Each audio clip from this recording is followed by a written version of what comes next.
Welcome to the second day of daily recaps here in Fuerteventura for the Slalom World Cup. And I have to say thank you guys so much again for all the comments. It really pushes us, and Lars has been working all night. So thanks a lot for tuning in. Thanks for all the comments. If you want to win the event Lycra shirt, be sure to leave a comment below. One of you guys will win the Lycra shirt. And today has been some insane action. We've seen the most gnarly crashes we've ever seen in foiling. We've seen some proper races. I had some really good results. So let's get into the action.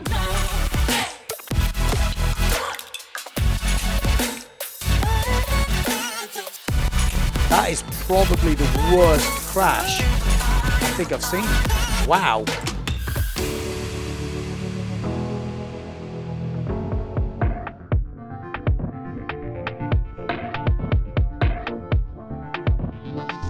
Yeah, it's foiling. It looks windy already, so it's like a solid day. It looks much stronger today, so any mistake costs a lot. We have 17 to 21 knots on the course, so I think we'll be good with a 5.7. I have a 4.9 as well, which is even smaller, but for that it should be 25 knots. In the morning it's still a bit patchy usually, but I think it's starting to fill in over the whole course, and I think it's going to be a good day of racing. Keep it cool, not too cool to the final, and then in the final we're gonna go full send.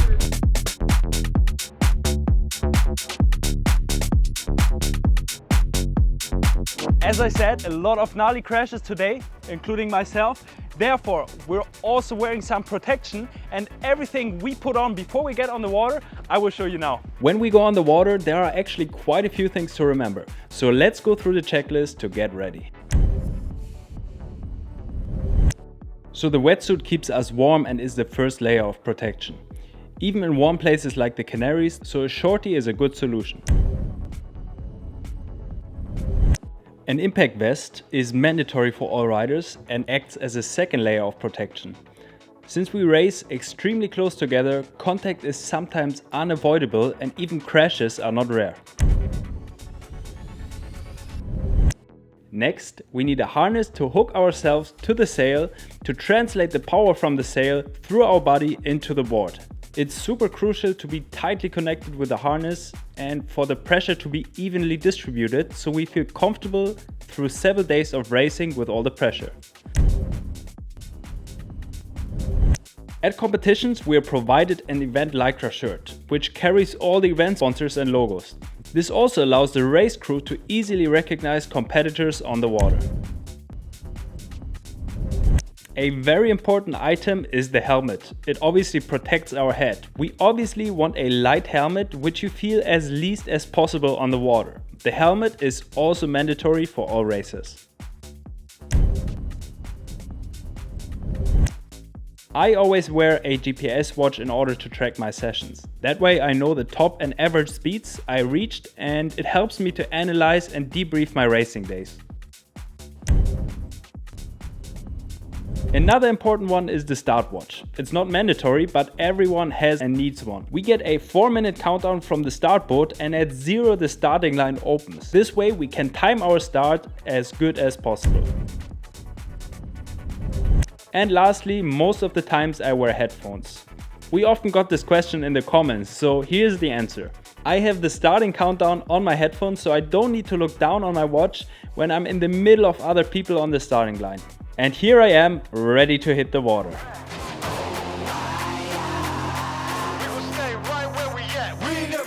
Again, they've all had probably one not so great race so far, but it's about being consistent. There's a guy in the middle on the Pride looking a bit all over the place there. Great start at the top end from Mercer, I think it is.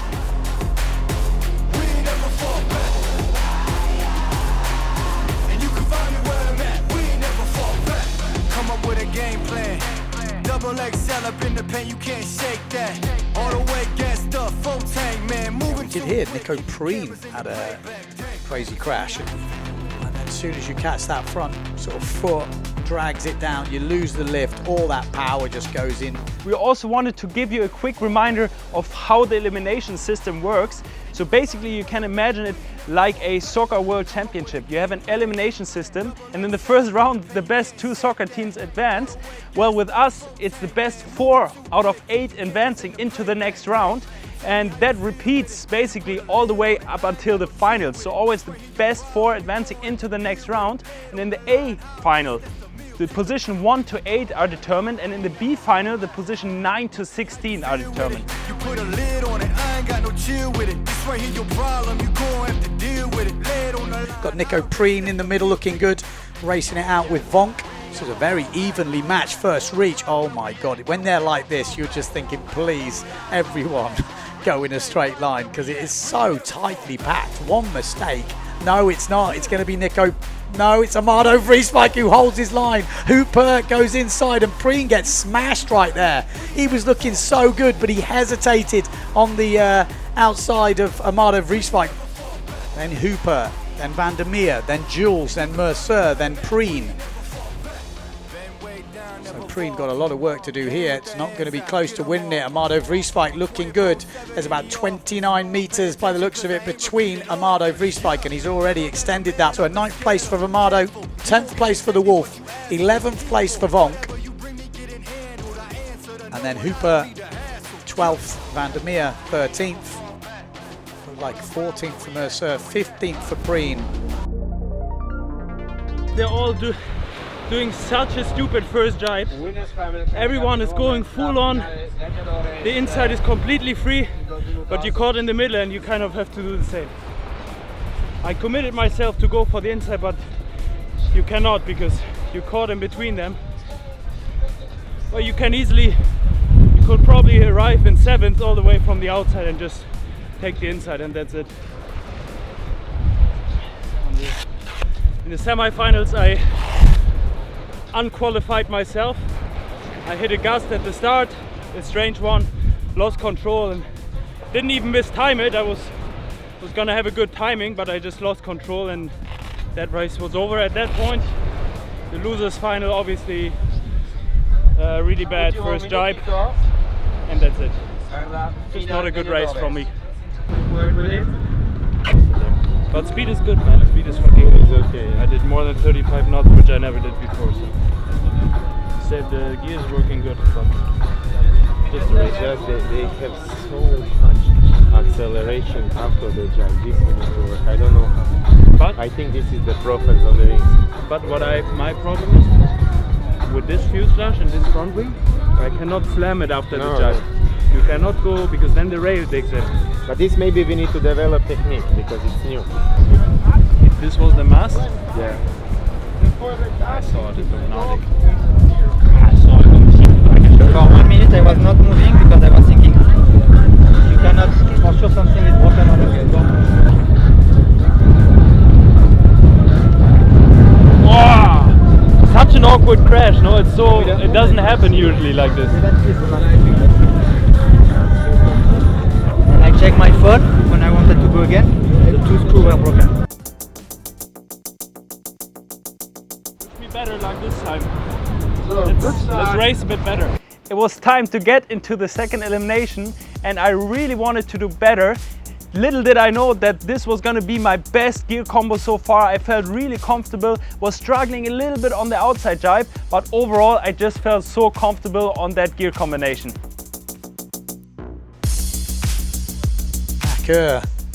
Oh, it's a great start from Nico Preen at the front. Becker is also there as well.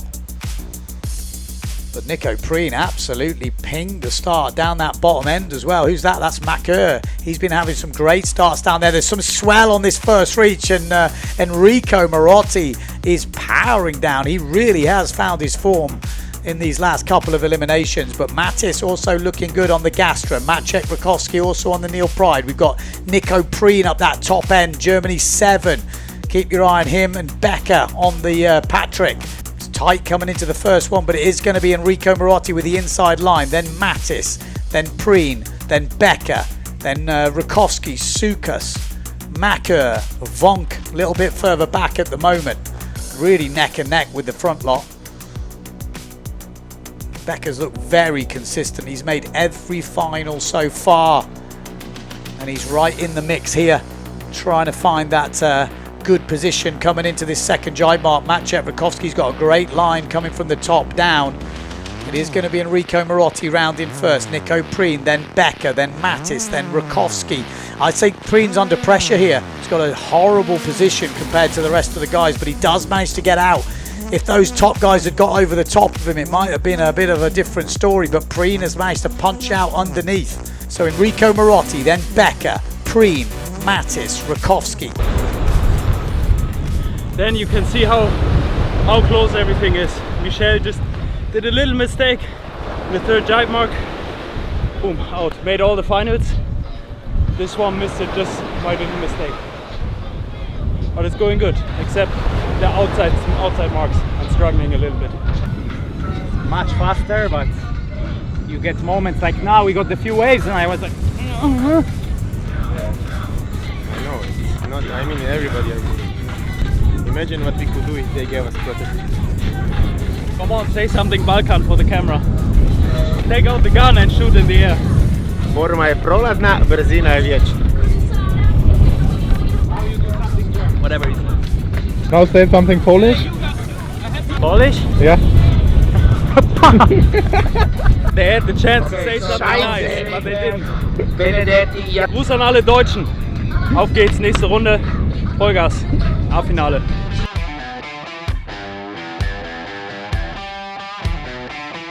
Look at this, they are all lined up. This is set for an epic battle, and there we go. It looks like a good start. Mattis poking out a little bit with a good start. And it looks like Matteo Iachino has not had a good start. Not enough speed there. Down the bottom end, the prides are looking good. And it is Mattis that gets the inside line. He's really had to hold that line. Impressive stuff from Mattis. Oh, it's a mistake from Marotti. Getting pushed hard by Mattis, and Marotti is out. Marotti is definitely out of this now. Nico Preen into second place.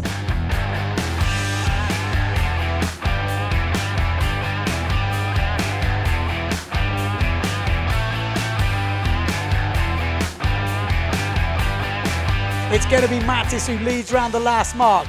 Pierre Mortefon behind him. There's a lot of pressure. It's a great jibe from Mortefon. What a jibe from Pierre Mortefon. Speeds up into the inside line. I think we've lost Maciej Rakowski there in fourth place. Pierre Mortefon, fresh from his victory in Pozo in the Slalom X. Wow, what an elimination that is. 2 in a row for Pierre Mortefon. Second place from Mattis. He's super happy but upset at the same time. And then Nico Preen in third place. Good one. Decent start. The guys were a little bit early on the start. I was a bit behind, but I could keep on with speed. So came out quite well on the start and then just tried to keep it together. First outside jibe, I lost it a little bit to Pierre. But yeah, just the outside jibes.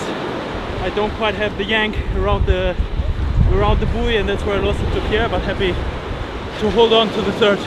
The thing with foil racing is that you are really high above the water, and in order to react or avoid someone, there is just this little bit of lag, because you're not as fast as you are with a fin, and this sometimes leads to some tricky situations, especially when you go in the jibe. It's sometimes so tight that you kind of have to assume the person in front of you won't crash, and if they do, you kind of left with just jumping off your gear or trying to somehow avoid that person, but it doesn't always work, so it's definitely a risky sport. One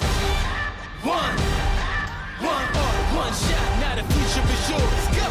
Yeah, I was building on a lecture. Verses coming daily under pressure. Working on the plot and the scheme, the true stock.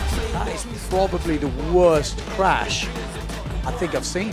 Wow. The kill, the breeze cut, freeze up, straight dropping the chills. I'm talking, taking over pieces and shares. A bomb break sky high, check the movement is here. Yeah. I was trying to jibe and go inside, so I slowed down a lot, and Benoit was on top of me. And right when I was jibing and I was like almost going to turn the sail, I got fully hit on the legs by Cyril with the board. So it was a bit shitty. I don't know if it was necessary to try to squeeze it in. We were already like halfway in the jibe, but I think it's part of the sport.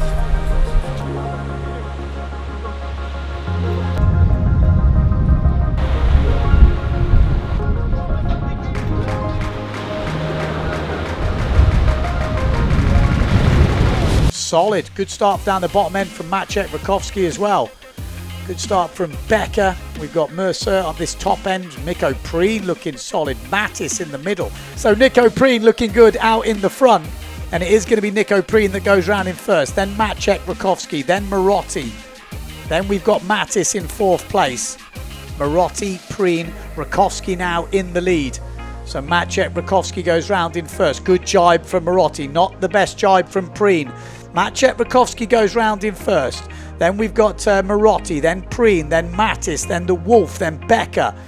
Wow, I don't know how this one's going to go. The top four look quite clean away. And the Wolf has done it. Look at this from the Wolf. What a move from the Wolf. But Mattis coming in with speed. Oh, no. Oh, no, he timed it all wrong. Can't just run it off. So Maciek Rakowski, Nico Preen, Marotti, the three Pride boys are through. And Becker does get that fourth spot. Good start by the looks of it. Oh, big crash. Big crash down that bottom end. Who was that who went down?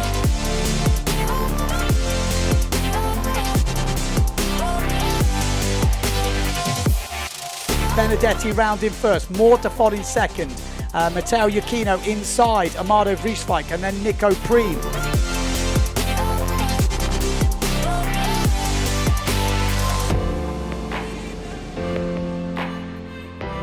Benedetti, the Italian, round in first. Second place, Amado Vrieswijk. That looked a bit ropey. We missed it. And it is. We missed it on the screen, but it looked like he made a mistake there. And Matteo Iachino is back in this into second place. Mortafon is in third. Amado is back up and running. He didn't go down, but there was definitely some sort of drop. Another first place, and it's another win. He tries to claim it and nearly loses it all. Matteo Iachino in second. Amado Vrieswijk fighting out with Mortafon for third and fourth.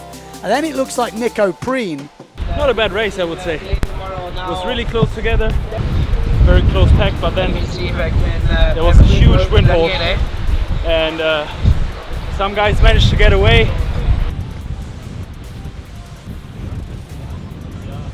Alter! Hör auf! He cut my pad with his swing. No way. Yeah. Wow. He parked at the jibe. And I wanted to give him a little slap. Now you owe me a foot pad. No.